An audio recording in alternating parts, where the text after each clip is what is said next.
all right. What's going on, everybody? All my brothers and sisters around the world, God bless you. As we give God the honor, the glory, and all the praise. My title says, "The hell with your complaining." God don't want to hear it. The hell with your complaining. God don't want to hear it. It's time to stop complaining and start proclaiming. Complaining makes God so angry. And I want to go back to Numbers here, chapter 11. And in this video, we'll just do verses 1 through 9. But when you read chapter 11, you see a lot of complaining. And the children of Israel, they just kept on complaining so much. And what I like about the book of Numbers, it tells us how Israel's disobedience kept them from getting into the promised land. And when you disobey God, my brothers and sisters, God does not like that, and we have to answer to that. When you make God angry, you don't want to fall into the hands of an angry God. And we all know that they wandered around in that wilderness. What was it, for about 40 years? So let's look at chapter 11 here. We see that they already start out crying and complaining at Taberah. So let's look at verse 1 over here on the screen. To God be the glory. Let the church say amen. Complaining already. And it says, "And when the people complained, it displeased the Lord. And the Lord heard it, and his anger was kindled. And the fire of the Lord burnt among them, and consumed them that there were in the uttermost parts of the camp." When these Israelites complained, and God heard it, oh, time to feel the fire of the Lord. The Lord got something for them now. See, it's time out once again for complaining. And people complain so much that they never see what God have already brought them out of, and what God is currently doing, and what God is going to do in the future. And when you keep complaining, you lose focus on that you already have everything that you need. Let's move on to verse 2. And the people, now they're going to cry out to Moses. And the people cried unto Moses, and when Moses prayed unto the Lord, the fire was quenched. Oh, look at God, just awesome. When the people cried out to Moses, Moses turned around and prayed to the Lord. Verse 3 says, "And he called the name of the place Taberah, because the fire of the Lord burnt among them." Now let's slide down to verse 4. It says, and the mixed multitude that was among them fell a lusting, and the children of Israel also wept again and said, "Who shall give us flesh to eat?" You see this right here. Who shall give us flesh to eat? Now, God have already done so much. But they cried out again and said, "Who gonna give us meat to eat?"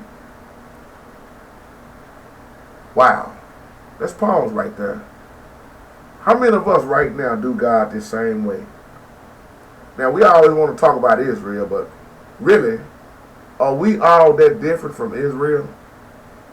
God have already done us so much. Somebody right now complaining about they don't have steak and potatoes.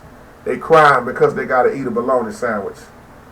And their stomach is still being full because at least they got something to eat. And you got little children and people in different parts of the world struggling and don't have nothing at all to eat.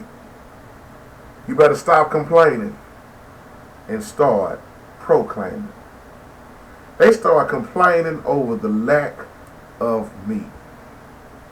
Let's move on to verse 5.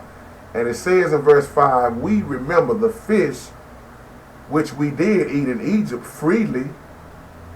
The cucumbers, or cucumbers, some might say, and the melons, or we might say cucumbers, and the melons, and the leeks, and the onions, and the garlic. Oh, look at them in verse 5. They bold, ain't they? At least we remember the fish that we ate in Egypt for free. Look at what we had in Egypt. So why in the world would you go back to complaining when God have brought you out of Egypt and taken you towards the promised land, but that's still not enough?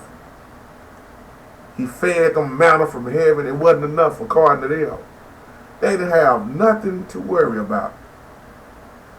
They like, there's nothing but mountain in front of us. In other words, we got some bread, but where the meat at? Ain't that how we do, y'all? Man, I got some bread, but I sure wish I had a wish sandwich. What's a wish sandwich? Wish I had some meat to go up on it. Stop complaining and start proclaiming. Let's go to verse 6. It says, but now our soul is dried away.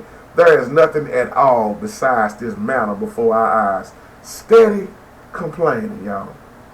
In other words, they saying, man, our lives is just pretty much wasted. Man, we don't have nothing in front of us but manna. What we gonna do with this manna? Where the meat at? Still complaining, y'all. And once again, when you complain, you playing a dangerous game. Look at verse 7. And the manna was as coriander seed, and the color thereof as the color of dwelling.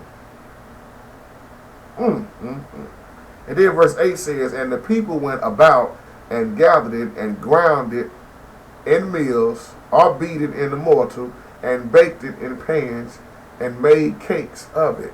And the taste of it was the taste of fresh oil. And verse 9 says, and when the dew fell upon the camp in the night, the manna fell upon it. God still took care of them no matter what. Same God that brought Israel out then. It's the same God that's still right now bringing us through whatever we're going through right now. That's Numbers chapter 11, verses 1 through 9, and we'll come back starting at 10 when they start complaining again. See, I hope we're getting something out of this, my brothers and sisters. The hell with your complaining. When are you going to start proclaiming? Don't let your complaining, talking back, ignorance, keep you from moving forward. With that being said, may God bless you.